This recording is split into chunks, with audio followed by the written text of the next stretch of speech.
오늘 우리에게 주시는 하나님 말씀은 베드로후서 3장 10절에서 18절 말씀입니다. 그러나 주의 날이 도둑같이 오리니 그날에는 하늘이 큰 소리로 떠나가고 물질이 뜨거운 물에 풀어지고 땅과 그 중에 있는 모든 일이 드러나리로다. 이 모든 것이 이렇게 풀어지리니 너희가 어떠한 사람이 되어야 마땅하냐. 거룩한 행실과 경건함으로 하나님의 날이 임하기를 바라보고 간절히 사모하라.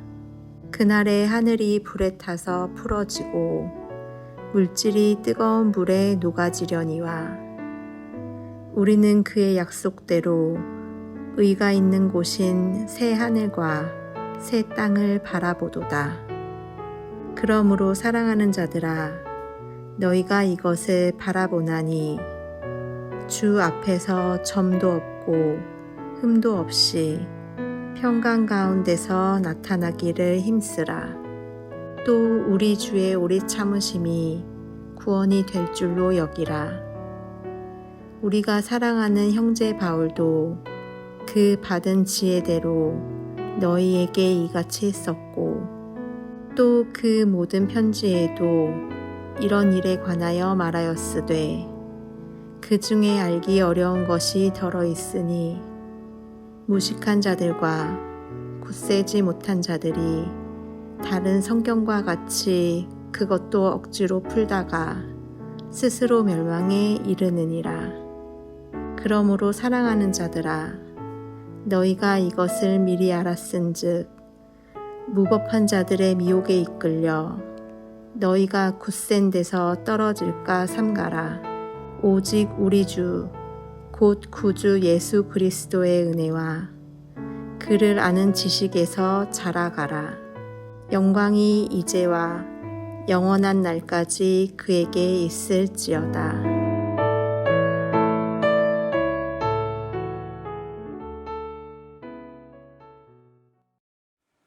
거룩한 주일입니다. 오늘도 주 앞에 나와서 마음을 다해서 예배하시는 모두에게 하나님의 은혜와 사랑이 함께 하시기를 예수님의 이름으로 축원합니다. 초대교회 시대 때 예수 그리스도의 복음을 뒤틀어서 거짓을 전하는 이단들이 있었습니다. 그노시즘, 영주주의라는 이단이었습니다. 이들은 말 그대로 영적인 지식을 강조해서 눈에 보이는 것은 중요하지 않고 눈에 보이지 않는 신비한 현상만을 중요시했습니다. 그 결과 사회생활이 시들어지고 종고에 빠져있는 것 같은 이상한 현상들이 초대교회 안에 일어나기 시작했습니다. 요한계시록에서 에베소 교회와 버가모 교회를 책망할 때 교회 안에 니골라 당을 그냥 놔둔 것을 책망했는데 이 니골라 당이 영지주의의 한 분파입니다. 이들은 예수님의 성육신을 부인했습니다. 예수님을 영적인 존재로만 인식할 뿐 예수님께서 육체로 오신 것을 부인한 것입니다. 예수님이 육체가 없으니 세상의 마지막에 다시 오시겠다 약속하신 예수님의 재림도 부인했습니다. 예수님의 재림이 없으니 그들은 마지막 때의 심판도 부인했습니다. 심판이 없으니 그들은 그 당시 유행했던 에피쿠로스 학파를 따라 육체의 쾌락에 빠졌습니다. 그 결과 교회 안에 그들의 잘못된 가르침을 받은 사람들이 죄에 빠져서 쾌락을 탐닉하는 일들이 일어나기 시작했습니다. 사도 베드로는 오늘 베드로후서를 마치면서 영지주의 이단들이 주장하는 예수님이 재림이 없다, 그러므로 하나님의 심판도 없다고 하는 말에 대해서 하나님의 심판은 반드시 있다. 노아 시대 때는 세상이 하나님의 심판을 받아 물로 멸망했지만 세상의 마지막 때에는 하나님의 심판을 받아 불로 멸망하게 될 것이다 라고 말을 합니다. 오늘 본문의 첫 절인 베드로후서 3장 10절을 보겠습니다. 여기에 주의 날이라는 표현은 구약 성경에 약 20회가 등장하는데 모두가 하나님의 심판의 날을 뜻합니다. 그날이 도둑같이 오리라라는 뜻은 주님의 마지막 심판은 도둑같이 언제 일어나게 될지 모르는 예측 불가성을 가리킨다는 뜻입니다. 이것은 베드로가 자기 생각을 말하고 있는 것이 아니라 예수님께로부터 받은 말씀을 전하고 있는 것이었습니다.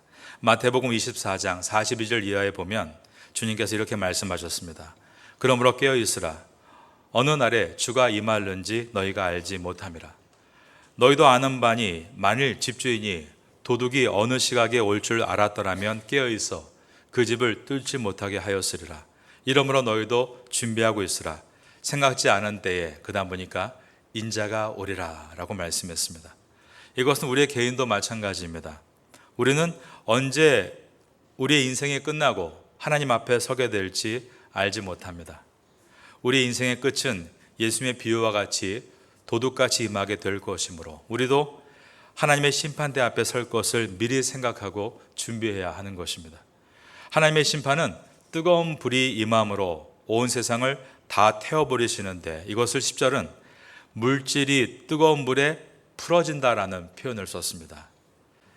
자, 10절을 다시 볼까요? 그러나 주의 날이 도둑같이 오리니 그날에는 하늘이 큰 소리로 떠나가고 물질이 뜨거운 불에 풀어지고 땅과 그 중에 모든 일이 드러나리로다. 그러므로 사람들은 이것이 앞으로 미래에 있을 핵전쟁의 이야기다, 이런 말들도 하고, 또 아마겟돈이다, 666이다, 다양한 의견들을 인터넷에 쏟아놓고 있습니다. 그리고 억만장자들은 자기들만 살겠다라고 땅속 깊은 곳에 지하 벙커를 만들고 그 속에 정말로 비상식량들을 가득 비축해 놓고 있습니다. 하지만 그런다고 해서 하나님의 이 뜨거운 불같은 심판을 피할 수는 없습니다. 10절 하반절에 보면 그날에는 하늘이 큰 소리로 떠나가고 물질이 뜨거운 불에 풀어지고 땅과 그 중에 있는, 그 다음 보니까 저를 따라하겠습니다. 모든 일이 드러나리로다. 그러므로 자신의 능력과 재력으로 하나님의 심판을 피할 수 있다라고 생각하는 사람은 잘못 오해하고 있는 것입니다. 그 대신에 하나님은 하나님의 심판대 앞에서 심판을 피할 방법을 알려주시는데, 그것은 이 땅에서 사는 동안 거룩한 행실과 경건함을 가지고 살아간다면 심판을 면하게 될 것이다 라고 말씀하셨습니다. 하나님의 날이 임하기를 바라보고 간절히 사모하라. 그날에 하늘이 불에 타서 풀어지고 물질이 뜨거운 불에 녹아지려니와 우리는 그의 약속대로 의가 있는 곳인 새하늘과 새 땅을 바라보도다. 주님의 날은 심판의 날입니다. 하늘과 땅이 모두 불에 녹아내리듯이 멸망하게 될 것입니다. 그러나 주님의 날은 우리 성도에게는 구원의 날입니다. 13절과 같이 주의 날은 지금의 낡은 하늘과 낡은 땅이 사라지고 새하늘과 새 땅이 열리는 날이기 때문입니다. 그러므로 성도는 주님의 날을 두려움으로 피하는 자가 아니라 소망으로 기다리는 자입니다. 우리의 개인도 마찬가지입니다. 우리에게 찾아오는 죽음의 날은 두려움으로 피할 날이 아니라 성도에게는 기대하고 기다리는 날이 되어야 하는 것입니다. 앞으로 우리가 사는 동안 우리 개인의 종말이 먼저 올지 아니면 세상의 종말이 먼저 올지는 아무도 알 수 없습니다. 하지만 어떤 종말이든 우리는 그 날이 소망으로 기대하고 기다리는 날이 되기 위해서 종말을 잘 준비해야 하는 것입니다. 그 준비는 땅속 깊은 곳에 많은 돈을 들여 지하 벙커를 만들어 준비하는 것이 아니라 거룩한 행위와 경건함으로 성도로서의 삶을 살아가는 것이 있다라고 했습니다. 우리가 거룩과 경건함을 이루는 데 있어서 완벽할 수는 없습니다. 하지만 성도의 지향점은 더러움과 타락이 아니라 반드시 거룩과 경건함이 있어야 하며 그 방향을 유지해 나가야 하는 것입니다. 그러기 위해서 우리가 해야 될 일이 있는데 바로 은혜를 받는 일입니다. 하나님은 우리를 은혜로 구원하셨고 그리고 은혜로 우리가 신앙생활을 유지할 수 있도록 지금도 인도하시는 분이시기 때문입니다. 은혜를 받을 수 있는 방법은 이렇게 하나님께 나와 예배를 드리는 것과 무엇보다 말씀과 기도로 생활을 이어가는 것에 있습니다. 말씀을 읽을 때 은혜를 사모하게 되고 기도할 때 말씀이 내 마음에 레마로 임하면서 큰 은혜를 받게 되는 것입니다. 이어지는 14절을 보겠습니다. 점도 없고 흠도 없이라는 표현은 구약시대 때 하나님께 온전한 예물로 드렸던 제물의 조건이었습니다. 사도 베드로는 베드로전서를 시작하면서 예수님은 온전한 제물로 자신을 드리셨다라고 말을 했습니다. 이 내용이 베드로전서 1장 19절에 나와 있던 말씀입니다. 오직 흠없고 점없는 어린 양 같은 그리스도의 보배로운 피로 된 것이니라. 예수님께서 십자가에서 흘리신 피는 흠없고 점없는 제물로 자신을 드린 것이다 라고 했습니다. 그러면서 성도도 점도 없고 흠이 없는 온전한 제물이 되어야 한다라고 말을 한 것입니다. 그러면 온전한 제물이 된다는 것은 어떤 의미일까요? 온전한 삶을 살아야 한다는 뜻인데, 야고보 사도는 야고보서에서 온전한 삶에 대해서 기록하면서 사람이 자기의 혀를 억제하지 못하면 온전한 성도로 뻗어갈 수 없다라고 했습니다. 그러므로 우리는 헐뜯는 말이나 비난의 말을 멈추고 다른 사람을 격려하고 위로하는 말, 그리고 진리를 전하는 말을 할 수 있도록 우리의 혀를 훈련해야 합니다. 이것이 온전한 삶을 향해 가는 모습인 것입니다. 그리고 어려움을 당하고 있는 사회적 약자와 소외된 이웃들을 돌보아주며 자신의 달란트로 그들을 섬기고, 이기적이고 탐욕에 찬 세속의 가치에서 물들이지 않도록 자신을 지켜나갑니다. 바로 이것이 온전한 삶을 향해 나가는 모습인 것입니다. 바로 두 가지입니다. 언어 훈련과 나눔 훈련. 이 두 가지를 가지고 나아갈 때 온전한 삶을 향해 걸어가게 되는 것입니다. 하나님은 오래 참으시는 하나님이십니다. 15절을 보겠습니다. 하나님께서 오래 참으시는 이유는 더 많은 영혼이 하나님께로 돌아오게 하시기 위해서입니다. 저는 유치원 시절부터 교회를 다녔습니다. 그러나 정말 회심하고 주님의 자녀가 된 것은 저는 제 스스로 고등학교 2학년 겨울이라고 늘 말하고 있습니다. 그때를 생각해 보면 하나님이 죄인이었던 나를 끝까지 포기하지 않으시고 기다려 주셔서 저는 예수님을 만날 수 있었고 거듭났고 구원을 받았으며 이렇게 삶의 길을 걸어가고 있는 것을 생각할 때 그 감사함을 말로 다 표현할 수가 없습니다. 그런데 이단들은 예수님이 오신다고 해놓고 이렇게 벌써 몇십 년이 지나도 오시지 않으니 예수님의 다시 오심은 없는 것이다 라고 주장했습니다. 그들은 사도 바울이 기록한 말씀 구절을 뽑아서 곡해를 했습니다. 15절과 16절을 봅니다. 또 우리 주의 오래 참으심이 구원이 될 줄로 여기라. 우리가 사랑하는 형제 바울도 그 받은 지혜대로 너희에게 이같이 썼고 그 모든 편지에도 이런 일에 관하여 말하였으되 그 중에 알기 어려운 것이 더러 있으니 무식한 자들과 구세지 못한 자들이 다른 성경과 같이 그것도 억지로 풀다가 스스로 멸망에 이르느니라. 사도 바울은 데살로니가서를 기록하면서 예수님께서 다시 오심이 임박했다라고 말을 했습니다. 그 후에 이단들은 이 바울이 전한 말씀을 꺼내서 곡해합니다. 자 봐라, 바울이 임박한 재림을 주장했지만 지금까지 재림이 없으니 앞으로도 없는 것 아니냐. 그러면서 바울의 서신의 이 구절을 억지로 풀려고 한 것입니다. 성경을 문맥을 따라 한 절 한 절 읽으려 하지 않고 어느 한 구절을 탁 뽑아서 그것을 자기 입맛에 맞춰서 해석하려 하는 것은 대단히 잘못되고 위험한 행동입니다. 2000년 전에 이단들이 한 일은 사도 바울이 기록한 서신서의 말씀에서 한 구절을 꺼내서 자기 입맛에 맞게 억지로 푸는 일들이었습니다.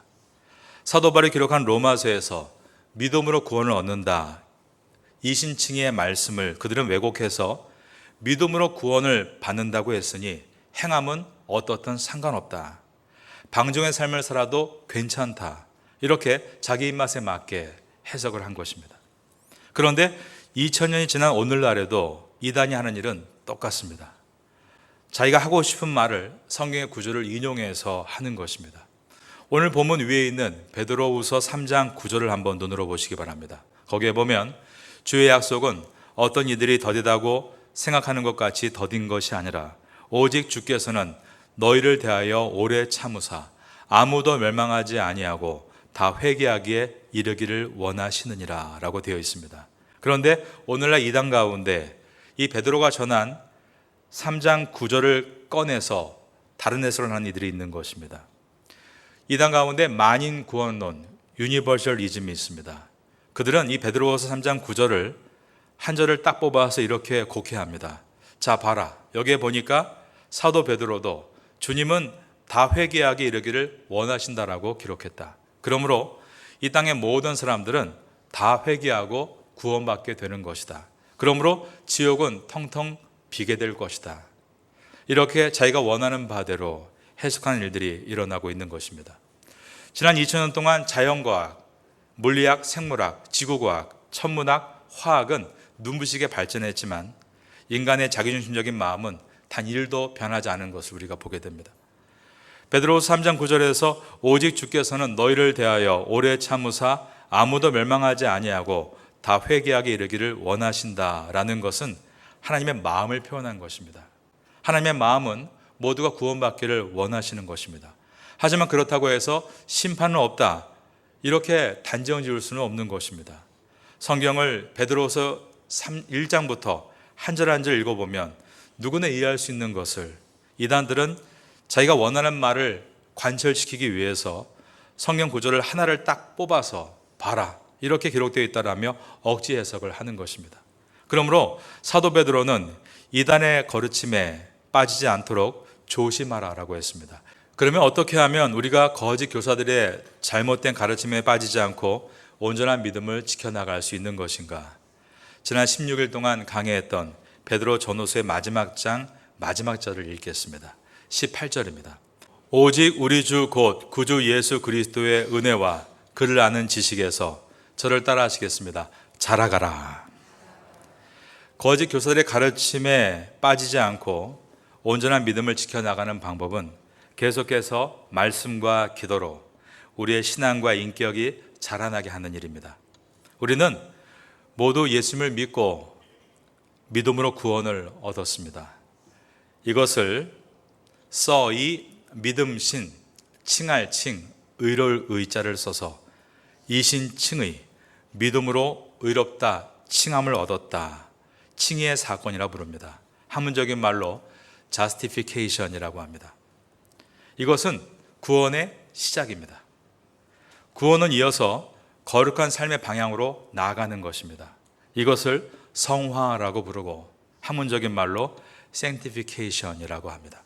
그리고 나서 구원은 마지막으로 완성의 날을 맞게 되는데, 그날은 우리의 부족함도 연약함도 사라지는 영화의 단계로서 학문적인 용어로 glorification이라고 합니다. 그러므로 우리 구원의 완성은 주님께서 우리를 부르시는 마지막 날, 바로 그날입니다. 성도는 그날까지 그냥 나이만 먹고 늙어가는 것이 아니라 그날까지 계속해서 자라가는 것입니다. 신앙과 인격이 자라나가는 것입니다. 이만하면 됐다, 이러한 말은 우리 기독교에 없습니다. 그리고 이것이 우리 성도에게는 희망이고 기쁨이 되는 것입니다. 인류의 마지막이 먼저 올지 아니면 내 인생의 마지막이 먼저 올지 우리는 알 수 없습니다. 그러나 분명히 알 수 있는 것은 점점 우리 모두 고령화되어 가고 있다는 사실입니다. 자신을 성숙하게 만들고 남을 섬겨야 할 시간이 점점 늘어나고 있는 것입니다. 저는 목회를 하는 사람으로서 항상 교회에 대한 생각을 합니다. 그리고 교회에 대해서 많은 관심을 가지고 또 많이 연구합니다. 신문에 나와 있던 한국 어느 교회에 대한 기사를 읽었는데, 그 교회에서 70세가 넘은 은퇴 목사님을 부목사님으로 영입을 한 것입니다. 그랬더니 교회가 매우 큰 이익을 얻게 되었습니다. 그러한 유익이 된 이유는 그 나이 드신 목사님이 노인복지에 관한 탁월한 전문가였고, 교회 안에서 늘어나고 있는 고령화, 이 노인복지에 대해서 최적화된 분을 모셨기 때문에 오히려 교회가 크게 유익을 얻은 것입니다. 우리는 나이가 들어서 젊은이들과 경쟁할 수 없다며 일을 놓으려고만 하지 말고, 고령화 시대에 접어들어서 나보다 나이 든 수많은 노인들을 섬기겠다라고 생각한다면 그쪽은 블루오션입니다. 장애인을 섬기는 것도 마찬가지입니다. 현재 태국 정부에서 장애인에 대한 복지 정책은 정말 전무하다라고 말할 수 있습니다. 중증 장애인들에게 매달 600바트를 지원하는 것 외에 그 어떠한 복지도 없습니다. 우리가 장애인들을 위해서 앉지 못하는 어린아이에게 앉는 의자 하나를 만들어 주는데도 1,000만 원이 들어갑니다.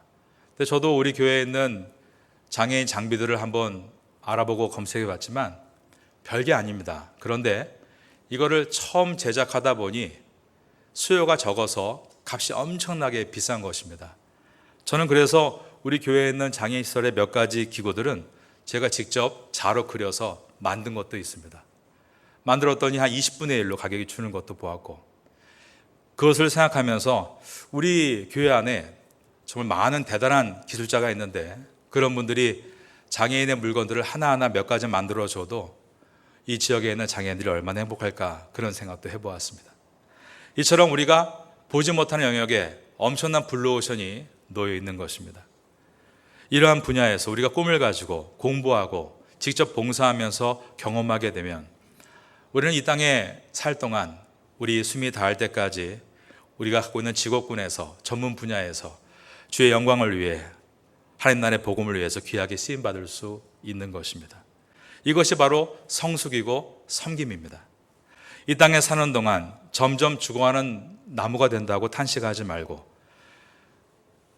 마지막까지 살아있는 나무로 우리가 각자의 자리에 서게 된다면 우리는 우리를 통해서 그리스도의 푸르른 계절이 오는 그날을 보게 될 것입니다. 그리스도를 아는 지식을 날마다 키워가심으로 오늘 제목과 같이 어둠의 유혹에 빠지지 않고 진리를 파수하고 승리해 나아가시는 여러분 될 수 있기를 예수님의 이름으로 축원합니다.